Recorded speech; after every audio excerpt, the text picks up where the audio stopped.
Hello everyone, this is Nitish and we have started an initiative called Plums series, which is Prelims Level Up MCQ series. Here we discuss 5 MCQs daily and this will help you in your UPSC preparation. Today is episode number 60 and I am dealing with Economics MCQ. Before starting this class, I would like you to please subscribe the channel and also like and comment on videos.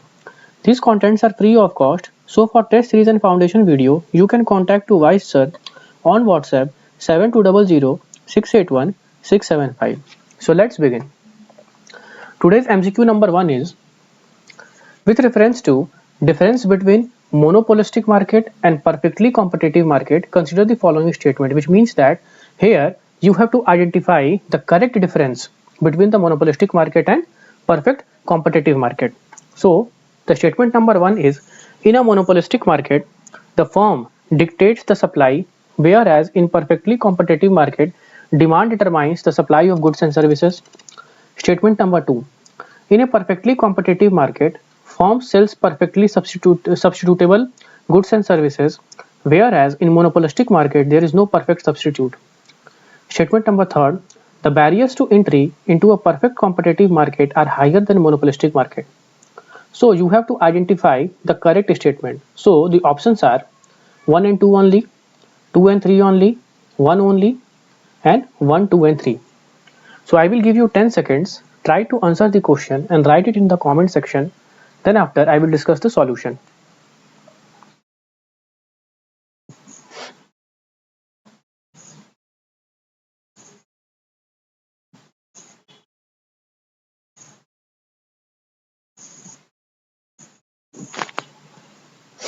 So the answer is option A, which means that statement number 1 and statement number 2 is the correct difference between the monopolistic market and perfectly competitive market.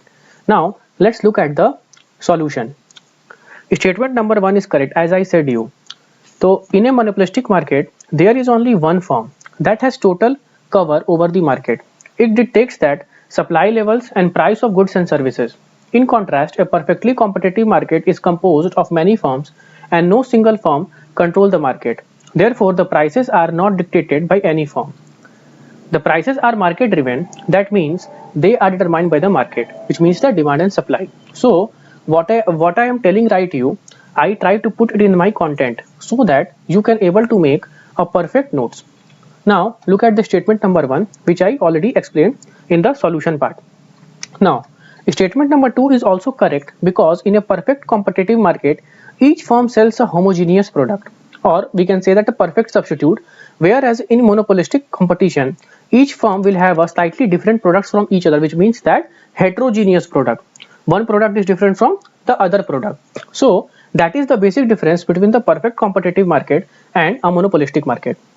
But the statement number 3 is incorrect because as it is mentioned that the barriers to entry in perfectly competitive market are higher than monopolistic market, which is a wrong statement because the barrier to monopolistic market is characterized by higher barriers.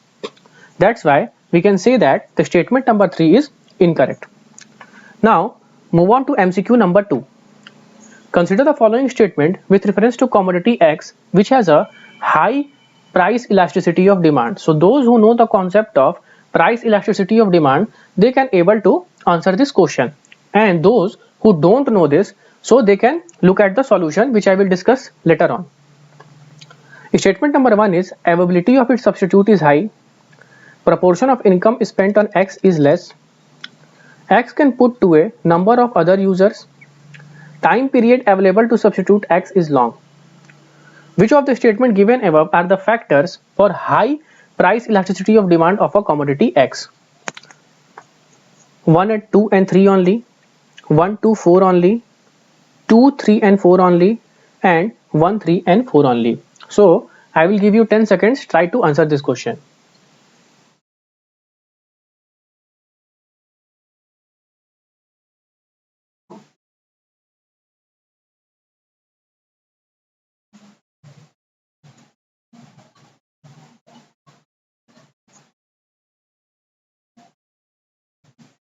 So the answer will be option D, that is 1, 3 and 4, which means that statement number 1, 3 and 4 are the factors for high price elasticity of demand of a commodity X. Now let's look at the explanation part. First of all, we understand what is price elasticity of demand. This explanation is basically for those candidates who don't know what is price elasticity of demand. So price elasticity of demand is an economic tool that measures the change in the quantity demand of a product when there is a fluctuation in its price. So whatever I am telling you, I try to write it in my content so that you can able to make a good note, and then after we will look at the factors of price elasticity of demand that is mentioned in our statements. Statement number 1 is correct because price elasticity of demand depends upon availability of substitute.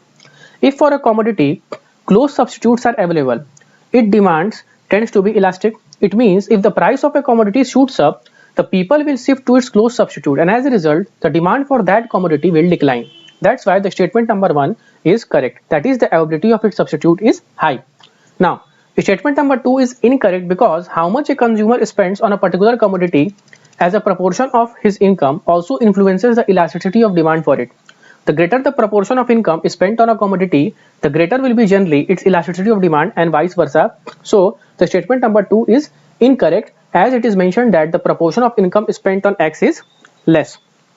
Now, statement number 3 is correct because the number of users of commodity, which means that the number of users of commodity is also a factor which leads to high price elasticity of demand. If a commodity is used for a number of purposes, then its price elasticity of demand is high. And statement number 4 is also correct because time determines the price elasticity of demand. In a short run, substitution of one commodity by another is not so easy. Their demand is inelastic, but demands tend to be more elastic if the time involved is long. And here we can see that statement number 4 is time period available to substitute X is long. That's why the statement number 1, 3 and 4 are the factors. Now move on to MCQ number 3. So the MCQ number 3 is, with reference to microeconomic concept related to consumption pattern of an individual, consider the following statements. Statement number 1, income effect is the change in the consumption pattern of a person caused by a change in the consumer's purchasing power. Statement number 2, substitution effect is the change in the consumption pattern of a person caused by change in the price of a goods and service. So from the statement 1 and 2 we can able to see that you have to know the concept of income effect and substitution effect.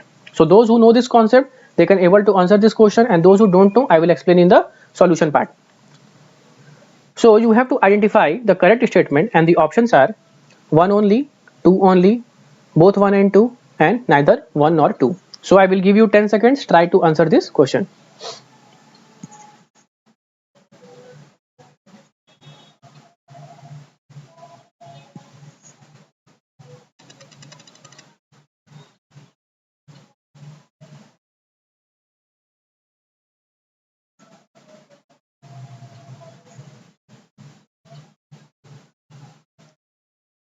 So the answer will be option C, that is both 1 and 2, which means that statement number 1 and statement number 2 both are the correct statement. So those who don't know what is income effect and substitution effect, they can understand these concepts from the statement itself.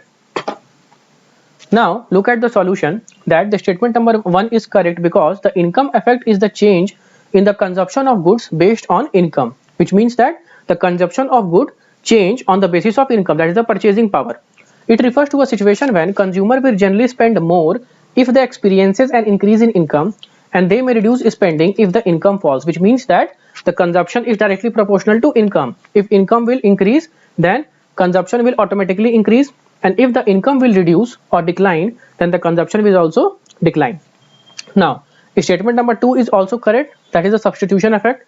Substitution effect shows how changes in the price of goods and services can encourage buyers to seek alternative product, because from the term itself we can understand that here we are talking about substitution, which means one product is substituted by other product, because the first product the price its price increases, due to which we have to focus on its alternative product.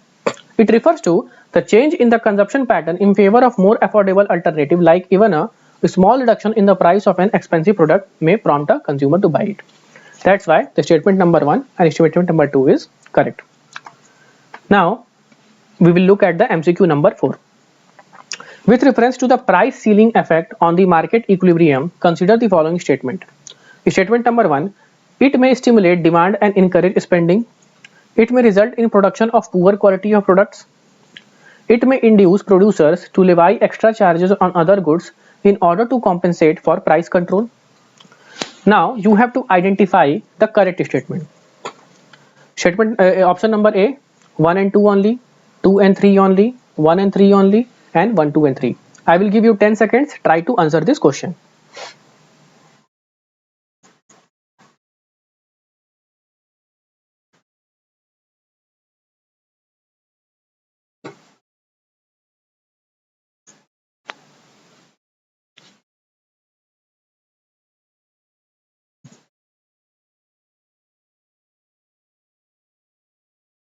So its answer will be option number D, that is statement 1, statement 2 and statement 3. All are correct statement. Now let's look at the explanation. Price ceiling is essentially a type of price control which is the market mandated maximum amount a seller is allowed to charge for a product or a service. This definition is mentioned in my content so that you can understand what is price ceiling. So from the term itself you can understand that it is a price control measure, that is the maximum amount a seller is allowed to charge for a product or a service. They are usually put in place to protect vulnerable buyers or in industries where there are few suppliers. Now we will discuss the statements. That the statement number 1 is correct because price ceiling can stimulate demand and encourage spending. As it keeps things affordable, it can stimulate demand and promote consumers to spend more. So you can see statement number 1 that it may stimulate demand and encourage spending, that I discussed already. Now statement number 2 is correct because it may result in poor quality of product. It is because the producers need to find some way to compensate for the price control. That's why the statement number 2 is also correct. Now statement number 3, the producer may go for levying extra charges or boost prices of other goods. This can be another way through which the producer can compensate for the price control. That is the statement number 3. That's why all the statements, that is 1, 2 and 3 are correct. Now the last MCQ of today's class. Vibrant Village Program scheme aims to. Statement number 1, sustainable placement for rural poor youth. Improve watershed management practices to help farmers become more resilient to climate change. Develop rural-urban cluster across rural areas in India. And last is enhance infrastructure in village along India's northern border. So I will give you 10 seconds. Try to answer this question.